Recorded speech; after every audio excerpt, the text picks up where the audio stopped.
So ఐకియాలో bed cost అయితే చాలా ఉంది. సో అందుకే మేము బెడ్ తీసుకోలేము. బెడ్ త్రో అని చెప్పి బెడ్ ప్రొటెక్టర్ది కొన్నాం అనమాట. బెడ్ టాపర్ లెక్క అది తీసుకున్నాం. అదే మాకు 220 దాకా పడ్డది. 220 పౌండ్స్ మాట.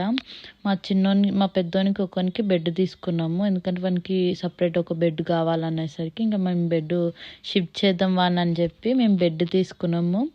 మా చిన్నోంది వచ్చి అరౌండ్ 100 పౌండ్స్ దాకా వాంది పడ్డది సింగిల్ బెడ్కి.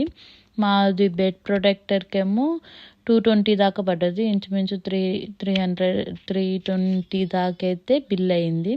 సో బెడ్ కాస్ట్ అయితే చాలా ఐకియాలో అయితే చాలా ప్రైస్ ఉన్నాయి. సో క్వాలిటీ అయితే చాలా బాగున్నాయి. బెడ్ క్వాలిటీస్ ఎంత బాగున్నాయో ఫోమ్ది అయితే చాలా నచ్చేసింది. నెక్స్ట్ టైం నేను బెడ్ ప్రొటెక్టర్ కాకుండా బెడ్డే కొనడానికి ట్రై చేస్తాను.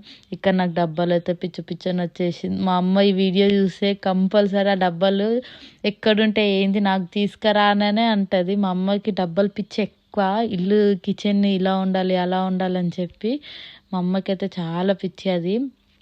ఇంకా బెడ్ ప్రొటెక్టర్ని కలెక్ట్ చేసుకోవడానికి మేము ఇక్కడికి వచ్చామన్నమాట. షాపింగ్ అంతా వేరు, మళ్ళీ కలెక్షన్ది ప్లేస్ వేరు అనమాట.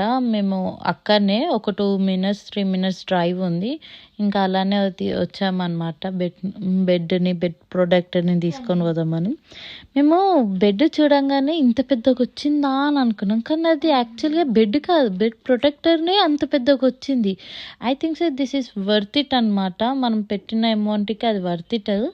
ఇంకా తీసుకెళ్ళిపోయాము. మేము మా కాళ్ళు ఎలా తీసుకెళ్ళాలో అర్థం కాలే. ఫస్ట్ ఎలా పెట్టాలి ఏంది కాళ్ళ అని చెప్పి చాలా ఇబ్బంది అయింది తీసుకెళ్ళడం మాత్రము.